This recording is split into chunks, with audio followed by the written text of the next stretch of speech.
When your ASUS ROG Strix powers on but never reaches the desktop, these troubleshooting steps can resolve the issue. We will repair Windows startup, restore system files, and recover your laptop. A lot of errors pertain to this problem, and we're going to go ahead and jump into what should hopefully be a pretty straightforward process, guys. And we're going to go ahead and jump right into it. So first thing I'd recommend doing would be to actually go ahead and boot to the troubleshooting utility on Windows 11. So if you do a hard power off 3 times in a row, Windows should automatically attempt to launch the startup repair utility. And if it doesn't find anything, it will give you the option to select advanced settings, in which case it will take you to a screen that looks like this. Now, if it does not take you to a screen that looks like this, or you're unable to get to that, you can also download the Windows 10 Media Creation Utility, or Windows 11. They probably will make a creation utility for Windows 11 at some point. And it doesn't really matter, you can actually run the Windows 10 utility on Windows 11 as far as I'm aware. And you should be able to run the troubleshooting utilities built in within it. So you just would go ahead and download it to an ISO file and then burn it to a DVD or USB. It'd have to be about 4 gigabytes or more. It couldn't be a small USB flash drive, and it couldn't be a CD. It'd have to be a DVD. And then you boot your computer from it. So depending on the computer manufacturer, you'd have to tap a different key on your keyboard in order to launch that menu, in order to select what boot drive you want to go off of. So it could be anything between the escape key, F2, F8, F12, for example. And those are the function keys on the top of your keyboard.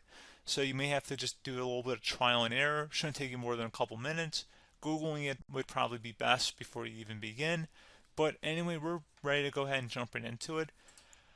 So we're on the choose an option page. So these will look very similar whether you're booting from it directly within Windows itself, or if you're plugged in a USB flash drive with the media creation utility installed and you selected the recovery option. So when you are setting up your Windows 11 installation or Windows 10, depending on the drive you're using, there should be an option to repair your computer in the bottom left corner of the dialog window, one of the first screens that comes up. You go ahead and select that, and then it would take you to a troubleshooting screen like you see here. And you want to go ahead and select troubleshoot, reset your PC, or see advanced options. And then there are going to be a whole bunch of options in here that we're going to explore in today's video. The first one, we're going to actually go underneath advanced options and then select startup repair, fix problems that keep Windows from loading. So go ahead and select that first.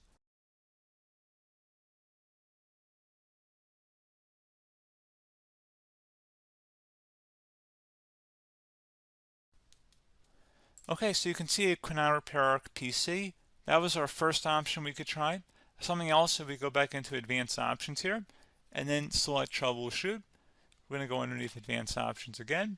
You can go ahead and actually access safe mode by selecting startup settings. And then if you select the restart button, you have the option on the screen select safe mode with networking, which will give you a key on the screen. It'll tell you which key to press to enter that. I believe it's the F7 key. It'll do that for you. I'm not going to go over that in today's tutorial because I don't really want to go into safe mode, but you're more than welcome to attempt that by going into here and then selecting restart. Again, it'll launch another screen. It'll say what key do you want to press, and it'll give you like 7 or 8 different options, and you want to select safe mode with networking.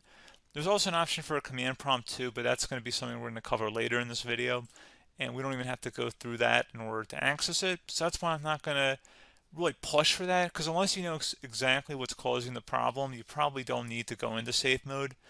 Unless you're trying to recover files, in which case then you definitely can go into safe mode, but we're trying to actually recover our computer here. So I hope that makes sense. Something else we can also try here as well would be to uninstall updates, remove recently installed quality or feature updates from Windows. So if you go ahead and select that, you can uninstall the latest quality updates, which generally is the more day-to-day updates. Feature updates are the less regularly released ones, like the big ones. I would equate it to service packs in like Windows 7 and Windows Vista and Windows XP. So larger updates that occur once or twice a year at most. And the quality updates are more just a regular update. So probably obviously depend, it'll take longer if you're going to try and uninstall the latest feature update versus quality update. And maybe you don't need to go back that far. So just giving you guys a couple pointers with that. Something else you can also look at here, and we're going to jump into the command prompt in a little bit, But you can select System Restore, which will use a restore point recorded on your PC to restore Windows. And this is something I would highly recommend here, guys. So select Next. Assuming you have a restore point saved on your computer, you go ahead and select the most recently created one, and you'll select Next, and then you'll select the drive. You shouldn't actually have to select the drive. You can scan for affected programs, but we're going to keep it all default here, and then we're going to select Finish. So once started, System Restore cannot be interrupted. Do you want to continue? I think we're going to select yes. I don't think we have anything better to do on our computer right now, so just give it a moment here to initialize. It will take a couple minutes to run, obviously depending on how large your hard drive is and how much is saved on the System Restore point.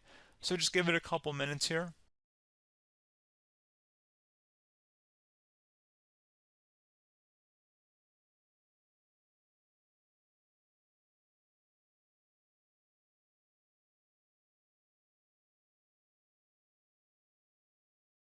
Okay, so you can see the system has been restored successfully. We're going to go over a couple different methods addition to that if that did not work. So I'm just going to pause the video and we're going to start back on the recovery screen that we started with. Okay, so a couple other things we can try here too. If you go back into troubleshoot, you can select reset your PC, while you choose to keep or remove your personal files and then reinstalls Windows. You can select to keep my files, which will remove apps and settings but keeps your personal files. You can also select remove everything, which will remove all of your personal files, apps, and settings. So this is more of a factory reset, this second option here. First option, it should not delete all of your personal files. However, it will pretty much clear most of your programs. And keep in mind, there's no guarantee that your information, number one, is even still available and easily recoverable on your computer to the point that you actually would be able to recover anything. And the second point is that there's always a chance that it won't actually recover and it will just do a factory reset anyway. So there's no guarantee that actually would keep your files anyway. So I would recommend trying to get a recovery tool and backing that up first before selecting it anyway. But again, those are a couple different options. And then something else you can try here, if you go back to the choose an option. Another option, if you go underneath choose an option and select troubleshoot, advanced options, and now select where it says command prompt. Okay, so the first thing we should do is type our main hard drive here. In most cases, it should be the C drive. So you just do a C colon and then hit enter on your keyboard. So once you're underneath the C drive, we're going to type in dir and then hit enter on your keyboard. It should have program files, users, and Windows all in there. That's how you know you're in the right directory.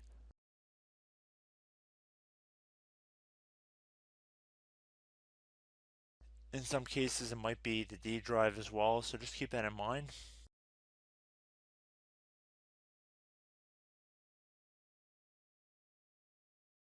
Next thing we're going to do is type in cd space / Windows / system 32 / config, and then you're going to hit enter on your keyboard.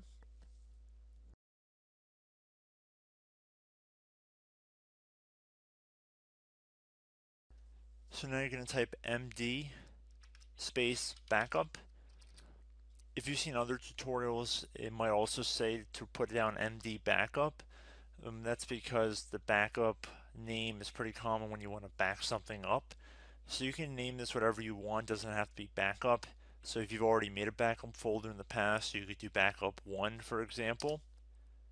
So once you're done setting the name you want the backup to be called, hit enter on your keyboard again.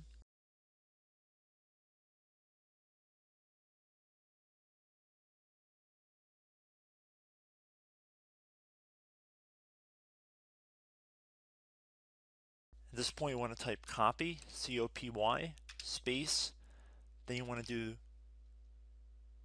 the star symbol above the 8 key, then do a period or a dot, whatever you want to call it, then another star sign, and then another space, and then type backup, and then hit enter on your keyboard.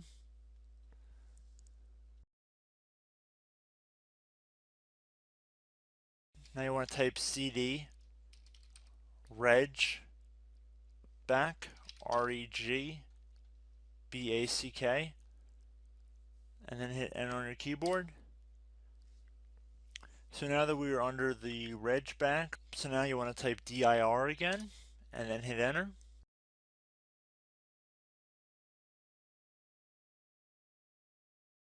So now at this point we're going to type copy again. So copy, space, star sign, dot, another star sign, space, and then 2 dots.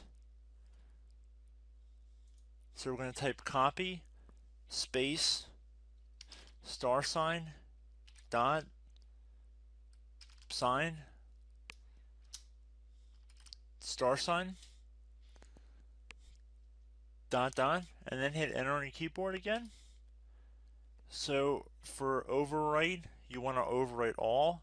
So type A on your keyboard, so capital A, and then hit enter on your keyboard.